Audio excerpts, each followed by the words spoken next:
All right, let's dive right into this explainer and uncover the life of one of India's absolute most dynamic architects of independence. We're going to explore a figure who fundamentally changed how an entire nation thought about its own freedom, literally shifting the paradigm from quiet, polite requests to bold, undeniable demands.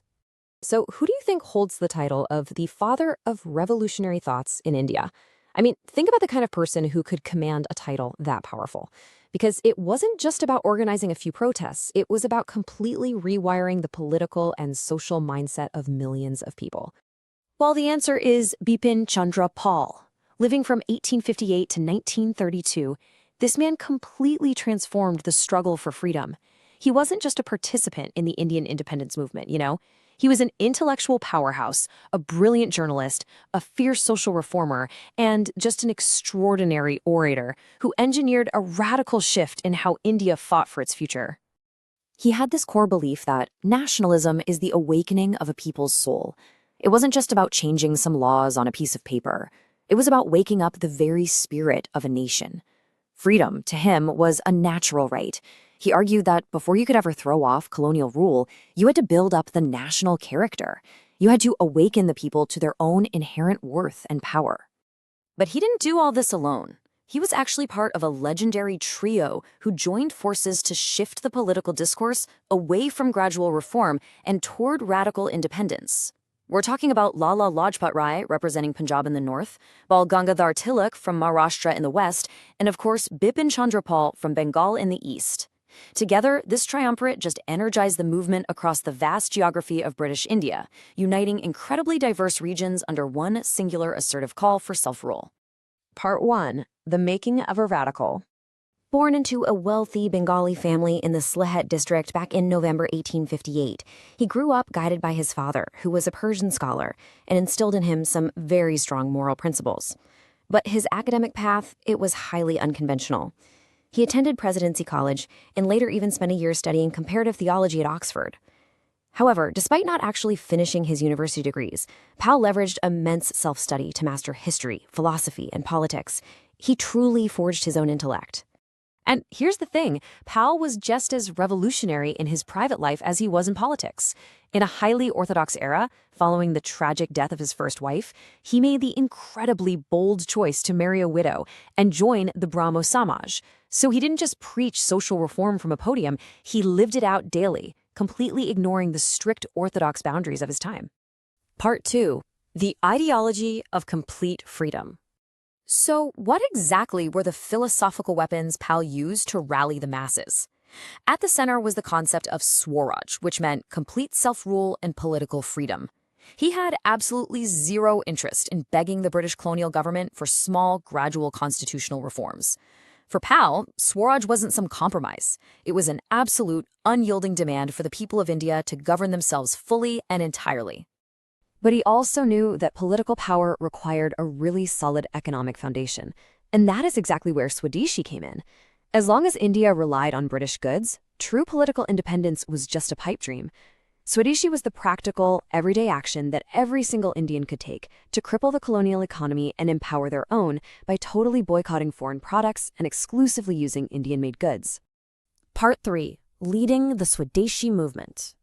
The ultimate catalyst for Pal's mass movement really hit hard in 1905. When the colonial government attempted to partition Bengal, Pal stepped right up as a chief architect of the resistance. He utilized this massive wave of widespread outrage to scale his ideas of Swaraj and Swadeshi into an unstoppable, on-the-ground reality. Later, in 1911, he'd published The Soul of India, cementing his thoughts before his eventual passing in Calcutta in 1932.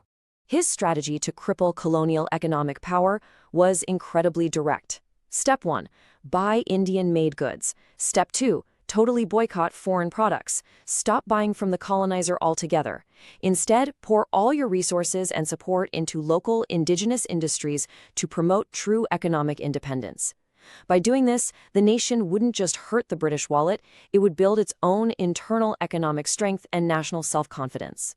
Part 4. Weapons of National Awakening.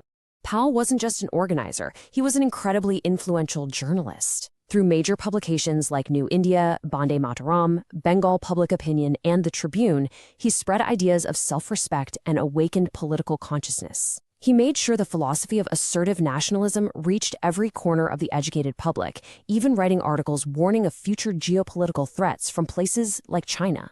He also recognized something really profound, stating that education is the foundation of national strength. He knew the colonial education system was explicitly designed to produce compliant subjects. To counter this, Paul fiercely advocated for a national education system that combined modern scientific thinking with traditional Indian values. To build a free nation, education had to inspire patriotism, develop deep character, and encourage highly independent thought. And he was incredibly progressive for his era. He essentially argued that fighting for freedom from the British was completely hypocritical if you were simultaneously oppressing your own people through social and economic inequality. He vehemently opposed the caste system and fought hard for labor rights, demanding a 48-hour workweek and significant wage hikes for workers. Freedom, to him, had to be total, absolutely total. Part 5. A Divergent, Lasting Legacy. As the independence movement evolved, a really stark ideological divide emerged. On one side, you have Bipin Chandra Pal demanding logic-driven, assertive action and radical demands. And on the other, you have Mahatma Gandhi's methods of mild protests and non-cooperation, which Paul quite frankly criticized as being rooted in magic rather than concrete policy.